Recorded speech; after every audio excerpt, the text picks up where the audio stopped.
तो नमस्कार दोस्तों, मेरा नाम है गुरजीत सिंह। बहुत दिन से आप जॉब अप्लाई कर रहे हो, अलग अलग पोर्टल पे जा रहे हो, सुबह से शाम तक जॉब को अप्लाई करते हो। फिर आप ये सोचते हो आखिर प्रॉब्लम कहाँ है, मेरे सीवी में प्रॉब्लम है या मेरी अप्रोच में प्रॉब्लम है। ऐसी कौन से रीज़न है जिसकी वजह से मुझे जॉब नहीं मिल पा रही है। हो सकता है आपके पास टैलेंट बहुत ज़्यादा हो लेकिन आपको प्रेजेंट करना ना आ रहा हो। तो दोस्तों, मेरा नाम है गुरजीत सिंह। 15 साल से मैंने बहुत सारे लोगों को इंटरव्यू लिए हैं और हज़ारों कैंडिडेट्स को देखा है और मुझे ये बहुत अच्छी तरीके से पता है कि एक रिक्रूटर को एक कैंडिडेट के बीच में क्या चाहिए होता है। क्योंकि जब भी आपको कोई जॉब लेनी होती है तो आपको अपने रिक्रूटर का व्यू समझना चाहिए कि आपके रिक्रूटर की आखिर डिमांड क्या है, आपके रिक्रूटर की रिक्वायरमेंट क्या है। दोस्तों, यूट्यूब पे मैंने बहुत सारी वीडियोस देखी कि एक इंसान अच्छी जॉब कैसे ढूंढ सकता है, लेकिन मुझे कोई भी एक कायदे की वीडियो नहीं मिली जिसमें कोई ये बता रहा हो कि एक नौकरी ढूंढने के स्टेप किस किस तरीके के होते हैं। और इस वीडियो में आपको गारंटेड वो स्टेप बताऊंगा जो ना आज तक आपने कभी सोचे होंगे, ना आपने कभी सुने होंगे, ना यूट्यूब पे इस तरीके की वीडियो पहले कभी पढ़ी होगी। आज की वीडियो में मैं आपको ये बताने वाला हूँ, अगर आपको अपनी मनपसंद जॉब चाहिए तो वो आप कैसे ले सकते हो और कौन कौन से ऐसे तरीके हैं जिसको इस्तेमाल करके आप हार्डली नहीं स्मार्टली तरीके से अपनी जॉब को ले सकते हो। तो दोस्तों, चलो शुरू करते हैं ये वीडियो।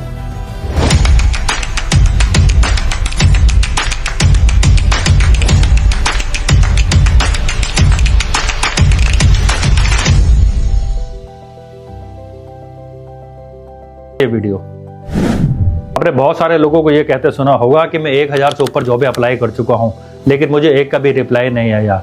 तो मेरे दोस्त, रिप्लाई आएगा कैसे? कि आपको ये नहीं पता होता है कि एक जो जॉब है उसकी रिक्वायरमेंट क्या है।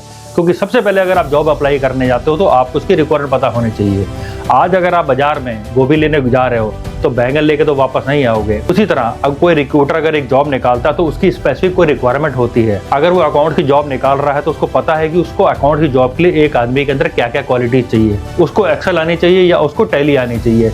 ये एक रिक्रूटर की हमेशा एक रिक्वायरमेंट होती है। तो सबसे पहले जब भी आपको किसी जॉब को अप्लाई करना है, आपको पोर्टल पे जाना है, पोर्टल पे जाके जॉब डिस्क्रिप्शन पढ़नी है। हमेशा 3 पॉइंट आपको ध्यान में रखने हैं। नंबर 1, स्किल और टूल। किसी भी जॉब के लिए कौन सी स्किल और कौन से टूल की रिक्वायरमेंट है ये आपको पता होना चाहिए। अगर आप अकाउंट्स की जॉब के लिए जा रहे हो तो अगर उसमें एक्सेल की रिक्वायरमेंट है तो आपको एक्सेल आनी चाहिए। अगर उसको टैली की रिक्वायरमेंट है तो आपको टैली आनी चाहिए इसके लिए। इसी तरह आप किसी भी जॉब को अप्लाई करने जाते हो, आपको उससे रिलेटेड रिक्वायरमेंट, टूल्स और स्किल का पता होना चाहिए। Number 2, experience. एक रिक्रूटर की रिक्वायरमेंट क्या है? उसको एक फ्रेशर चाहिए या उसको एक एक्सपीरियंस चाहिए? और एक्सपीरियंस चाहिए तो कितने साल का एक्सपीरियंस चाहिए? इस रिक्रूटर को बहुत अच्छी तरीके से पता है, क्योंकि उसको पता है जिस आदमी को वो अपना काम सौंपेगा उसके पास कितने साल का एक्सपीरियंस होना चाहिए। हो सकता है उसको किसी के अंडर में रखने के लिए एक इंसान चाहिए जिससे वो इंटर्नशिप करा सकता है, जिसको वो ट्रेनिंग हायर कर रहा हो, तो वो एक्सपीरियंस बंदे को लेगा। अगर उसको चाहिए कि मेरा सारा काम एक ही इंसान संभाल ले तो उसको 5 से 10 साल के एक्सपीरियंस वाला आदमी चाहिए होगा जो उसका सारा काम संभाल ले। तो इसी तरह हर रिक्रूटर की एक अपनी रिक्वायरमेंट होती है जॉब के हिसाब से। नंबर 3 होती है रोल्स एंड रिस्पॉन्सिबिलिटी। जब भी आप किसी पोर्टल पे किसी जॉब को देखते हो उसके नीचे रोल्स और रिस्पॉन्सिबिलिटी लिखा होता है। अगर आज आप ये जॉब करने वाले हो तो उसके अंदर रोल्स और रिस्पॉन्सिबिलिटीज क्या है, आपको क्या क्या करना पड़ेगा, क्या क्या हैंडल करना पड़ेगा, टीम को हैंडल करना पड़ेगा, क्लाइंट को हैंडल करना पड़ेगा, या वो सीट जिस पे आपको बिठाया जाएगा वहां के क्या क्या रूल्स हैं और आप उसको करने के लिए एलिजिबल हो कि नहीं हो। अगर ये तीनों चीजें आपसे मैच करती हैं तब आप उस जॉब को जाके अप्लाई करो। वरना 1000 की जगह अगर 2000 जॉब भी अप्लाई करोगे तो आपको कोई भी उसका रिप्लाई नहीं आएगा। तो सबसे पहले आपको जॉब की रिक्वायरमेंट पता होनी चाहिए। तो अब आपको जॉब के बारे में सब कुछ पता लग गया है। अब आपको ऐसा सीवी रेडी करना है वो जॉब से रिलेटेड हो। जितना भी डिस्क्रिप्शन जॉब के अंदर दे रखा है या उस पोर्टल के ऊपर दे रखा है, उनकी रिक्वायरमेंट दे रखा है, उसका रिफ्लेक्शन आपके सीवी में दिखना चाहिए। उसको लगना चाहिए कि जिस तरीके के बंदे की रिक्वायरमेंट थी सेम बंदे का सीवी मेरे सामने है। अगर उसको जिस चीज़ की रिक्वायरमेंट है वो आपके सीवी में होना चाहिए। अगर वहाँ की रिक्वायरमेंट है कि एक्सेल होना बहुत ज़रूरी है तो अगर आपने एक्सेल किया हुआ है या आपका एक्सेल का एक्सपीरियंस है 2 साल का, 5 साल का, 7 साल का, जो भी एक्सपीरियंस है आप उसके अंदर हाईलाइट करके डालो। अगर आपने क्लाइंट मैनेजमेंट किया है तो उसमें डालो। आप क्लाइंट डीलिंग करते हो आप उसमें डालो। आप B2B डीलिंग करते हो, D2C डीलिंग करते हो, जो भी आपने डीलिंग की है अगर उसकी रिक्वायरमेंट है तो उसको हाईलाइट करो। सबसे इंपॉर्टेंट है कि आपके सीवी में उसकी रिक्वायरमेंट से जितनी ज़्यादा चीज़ें मैच होंगी उतना ज़्यादा आपको बेनिफिट होगा और आपके सिलेक्शन के चांसेस उतने ज़्यादा बढ़ते चले जाएंगे।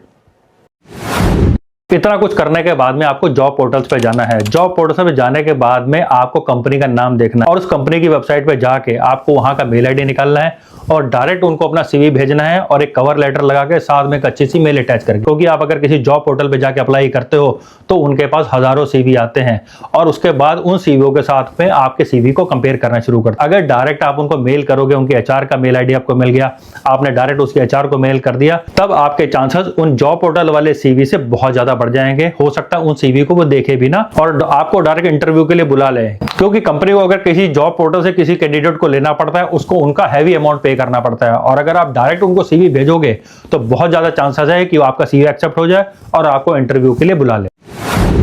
ये सबको जानने के बाद में आपको करना है गैप एनालिसिस। गैप एनालिसिस में आपको ये देखना है कि जो आपके रिक्रूटर की रिक्वायरमेंट है और जो आपकी करंट स्किल है, ये जो आपके सीवी में अपडेटेड है, उसके बीच में क्या गैप है। अगर इस चीज को आपको बहुत अच्छी तरीके से समझना है तो कम से कम आपको 10 पोर्टल पे जाना पड़ेगा, 10 जॉब्स को खोलना पड़ेगा, उनकी रिक्वायरमेंट को समझना पड़ेगा, उनकी डिस्क्रिप्शन को पढ़ना पड़ेगा।